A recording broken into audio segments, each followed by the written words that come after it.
일상적으로 어떤 말을 할 때 어떤 목적의식을 갖고 말해요? 어떤 의도를 갖고 말해요? 아니죠. 일상적으로 그냥 하죠. 물론 말을 할 때 어떤 목적이나 의도 같은 게 있을 수는 있어요. 근데 그 말을 하는 매 순간마다 그 목적을 생각하고 의도를 생각하고 그런 말을 하지 않는단 말이에요. 그러니까 말을 할 때마다 대사를 할 때마다 그런 걸 생각하고 있으니까 연기가 되게 경직되고 뻑뻑하고 부자연스럽고 그렇게 되는 거잖아요.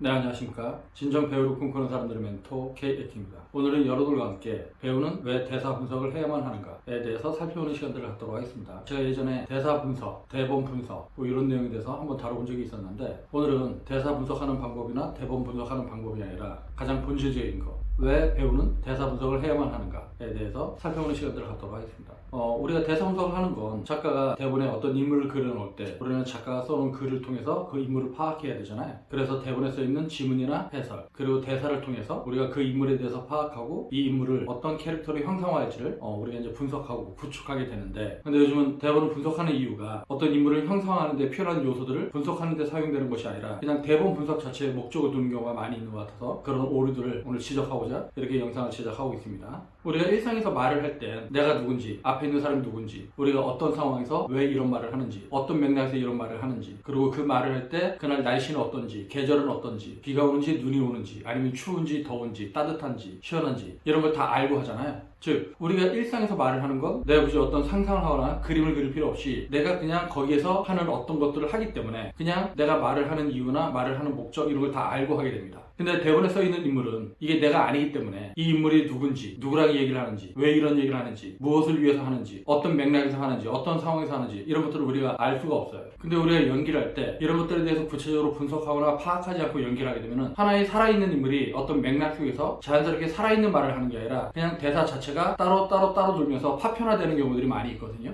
이렇게 되면 관객들이 그 인물이 어떤 인물인지 파악할 수도 없고, 그리고 이 대사가 파편화가 되다 보니까 이 사람이 왜 이런 말을 하는지 그 논리적 구조를 쫓아갈 수가 없어요. 그렇기 때문에 우리가 이제 대사 분석을 통해서, 대본 분석을 통해서 과연 이 인물이 어떤 인물인지 그걸 구체적으로 파악하기 위해서 대사 분석을 하는 거죠. 예를 들어서 연기를 시작한 지 얼마 안 되는 사람들 같은 경우는 이 대사에 문장이 한 10개짜리 아니면 20개짜리 문장이 있었을 경우 이거를 보고 그대로 읊어대면 자기가 뭘 하는지 모르고 길을 잃게 됩니다. 이제 프로 배우들 같은 경우는 이 대본을 딱 보고 대충 이렇게 몇 번 훑어보면은 스캔을 떠보면은 이게 대충 어떤 맥락의 말이니까 내가 이렇게 하면 되겠구나 라고 하는 그림을 그릴 수가 있는데, 연기를 처음 하는 사람들은 이 대사를 보면은 그냥 대사를 순서대로 이제 읽어대기 이제 급급하거든요. 근데 이 대사라고 하는 건 어떤 일정한 맥락이 있어요. 즉 이 말 다음에 이 말이 나오고, 이 말 다음에 이 말이 나오고, 이 말은 상대방이 어떤 반응 때문에 이 말이 나오고, 그래서 내가 이 말을 하고, 그리고 상대방이 또 어떤 반응을 했기 때문에 또 내가 이 말을 하고, 이런 걸 우리가 이제 언어 연쇄 과정이라고 하는데, 즉 대사가 써 있을 때 이 대사가 나 혼자 그냥 떠드는 게 아니란 말이죠. 대사에 글이 써있으니까 우리 그냥 이렇게 일방적으로 읽어대지만 사실은 이 말을 하는 거는 상대방과의 끊임없는 교감 속에 이루어진단 말이죠. 결국 이 대사라고 하는 건 하얀 백지 위에 까맣게 글씨가 써져 있지만 이거는 글이 아니라 어떤 한 사람이 상대방과 말을 주고받고 있다고 하는 거예요.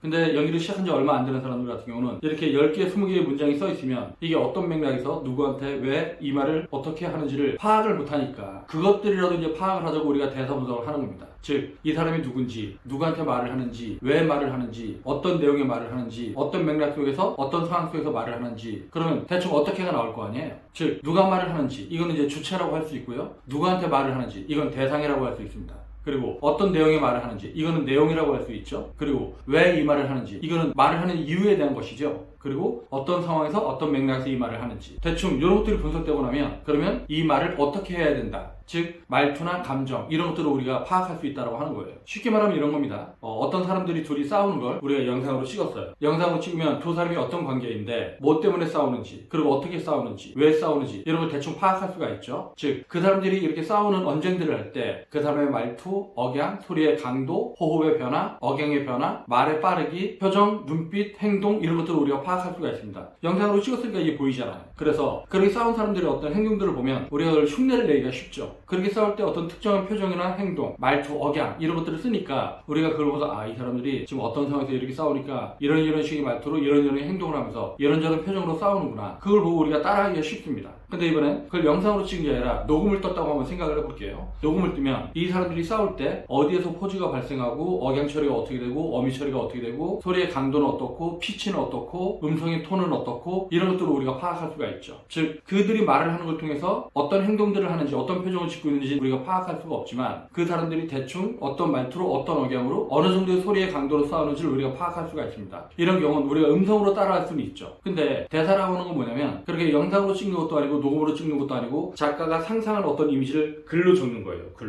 글로 쭉 적어 놓습니다. 그렇다 보니까 우리가 좀 아까 얘기했던 영상으로 찍었을 때 보여지던 어떤 표정이나 행동, 몸짓, 손짓 이런 것도 우리가 파악할 수가 없어요. 그리고 그들이 어떤 말투로 싸웠는지 어떤 억양 처리, 어떤 어미 처리 그리고 어떤 음성의 톤으로 싸웠는지 이런 것들은 우리가 파악할 수가 없습니다. 하다못해 녹음을 했었을 때 알 수 있었던 어떤 음성적인 특징들 이것도 우리가 파악할 수 없단 말이죠. 그래서 이게 이제 글로 써 있으니까 하얀 백지 위에 까맣게 글로 써 있으니까 우리는 이 글의 맥락, 글의 흐름 이것들을 통해서 이 사람이 누구고 누구한테 말을 하는 거고 왜 이 말을 하는 거고 어떤 내용의 말을 하고 있는 것이고 그래서 어떻게 말을 하겠다 이것들을 파악을 해야 됩니다. 이것들을 파악하기 위해서 우리가 이제 분석을 하는 거죠. 즉 분석이라고 하는 건 어떤 한 인물 아니면 어떤 한 상황을 우리가 통으로 알 수가 없으니까 그것들을 일단 이해하기 쉽게끔 내가 낱개로 짜게서 분석적으로 이제 파악을 하는 거예요.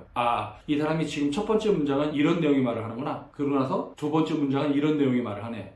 그리고 세 번째 문장은 이렇게 말을 하는 거구나. 그리고 네 번째는, 다섯 번째는, 여섯 번째는 이렇게 해서 여러 개의 문장이 어떤 흐름을 흘러가고 어떤 맥락을 흘러가는지 이걸 파악하는 거죠. 그리고 이 사람이 첫 번째 말을 할 땐 이런 마음이니까 이렇게 말을 했겠구나. 그랬다가 상대방의 반응을 보고 두 번째 문장에서 이렇게 바뀌네. 그리고 세 번째 문장에서 화가 좀 풀리네. 근데 네 번째 문장에서 상대방이 뭐라고 했기 때문에 더 화를 내네. 이런 식의 어떤 흐름을 내가 이제 파악을 하는 거예요. 이런 것들을 파악하기 위해서 우리가 이제 분석을 하는 거죠. 즉 그런 것들을 파악함으로써 우리가 자연스러운 연기를 할 수 있고 인물을 구체적으로 표현할 수가 있는 거잖아요. 근데 그런 것들이 제대로 파악되어 있지 않으면 우리가 살아있는 인물을 연기할 때 구체적으로 연기하는 게 아니라 막연하게, 추상적으로, 애매모호하게 그렇게 연기를 하게 되거든요. 근데 연기를 이제 처음 배우는 사람들은 이제 막연하게 연기를 배우기 시작하니까 그냥 대사가 써 있으면 이 대사를 갖고 외워서 감정 있는 척 소리 지르고 막 하면 연기인가 보다 하고 이제 연기를 접근하니까. 근데 연기를 그렇게 접근해서는 여러분들이 좋은 연기를 할 수 없다고 제가 여러분들한테 충고를 하는 겁니다. 배우가 다뤄야 되는 이 대사라고 하는 게 이런 특징이 있기 때문에 우리가 이제 대사 분석 하는 건데 이게 요즘은 이 대사 분석이 어떤 인물을 형성하기 위한 전 단계로서의 과정이 아니라 그냥 대사 분석 자체에 목숨을 거는 경우들이 많이 있단 말이죠. 대사 분석 자체가 연기의 목적인 것처럼.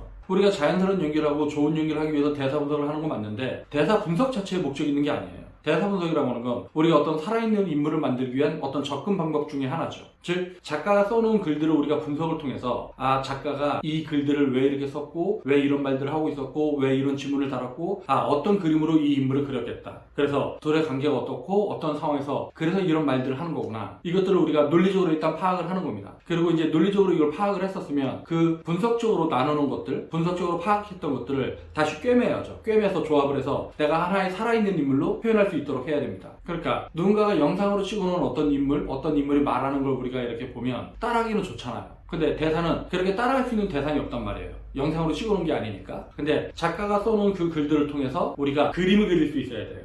이 사람은 이런 말투를 쓰네? 이 사람은 누군가가 이렇게 얘기를 하니까 거기에 대해서 되게 퉁명스럽게 대답을 하는구나. 인물 자체가 되게 퉁명스럽네?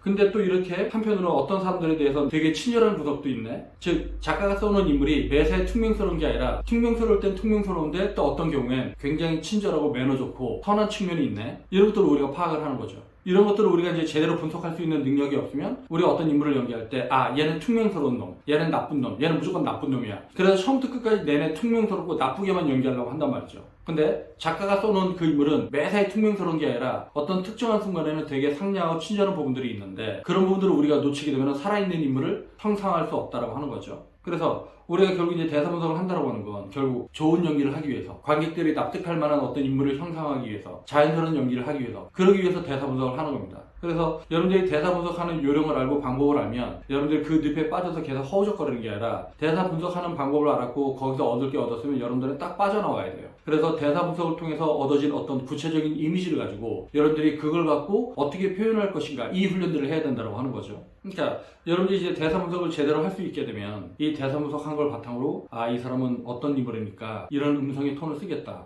이런 억양 처리를 하겠네. 이런 말투를 쓰겠네. 그리고 말을 할 때 가끔 이런 포즈를 둘 것 같고 그리고 이런 행동 거지를 할 것 같고 걸음걸이는 어떨 것 같고 어떤 식의 사고방식을 갖고 있을 것 같고 그래서 표현들을 어떻게 하겠구나. 대사 분석을 통해서 여러분들이 그렇게 인물들을 그려가는 거예요. 즉 작가가 이 대본을 쓸 때 작가는 이 대본을 쓸 때 그 인물들의 대사를 쓰면서 그 사람의 말투, 그 사람의 행동거지, 그 사람의 표정, 그 사람의 목소리 톤 이런 걸 이미지를 그려가면서 쓰거든요. 그래서 배우들은 작가가 이 대본을 쓸 때 대충 어떤 그림을 그리면서 이 대사를 썼겠구나, 대사의 흐름이 어떻겠구나, 이거를 그럼 내가 표현을 하려면 이런 느낌으로 표현을 하면 될까? 이것들을 파악하는 게 대사 분석에 필요한 이유라고 할 수가 있습니다. 그러니까 여러분들이 대사 분석을 할 때 대사 분석에선 비트 나누기가 중요한 거예요. 이 대사의 목적이 뭐예요? 이 대사의 의도가 뭐예요? 이 말을 하는 이유가 뭐예요? 이 인물의 목적이 뭐예요? 이 장면의 목적이 뭐예요? 이 장면의 이유가 뭐예요? 뭐 이런 식으로 굉장히 너무 복잡하게 이렇게 생각하지 말고요. 여러분들이 대사 분석을 하는 이유, 의미를 모르면 여러분들이 자칫 대사 분석에 늪에 빠지는 경우가 있습니다. 대사 분석은 결국 우리가 자유로운 연기 표현, 자연스러운 연기를 위해서 접근하는 방법 중에 하나인 것이지 그것 자체로 목적 있는 것은 아니라고요. 그러니까 우리가 어떤 인물을 표현할 때 우리가 자연스러운 연기를 하기 위해선 다양한 접근 방법이 있어요. 굉장히 여러 가지 접근 방법이 있는데 그 중에 분석이라고 하는 걸 통해서 우리가 구체적이고 논리적으로 그 인물에 접근할 수 있을 뿐이다. 이렇게 여러분들이 이해를 하시면 좋을 것 같아요. 그러니까 연기를 배우다가 온 친구들 같은 경우는 저한테 그런 질문들을 하거든요. 그러면 선생님, 이 대사를 하는 목적이 뭐예요? 그럼 이 대사를 할 때 이 사람의 의도는 뭐예요? 이 인물의 목적은 뭐예요? 그럼 제가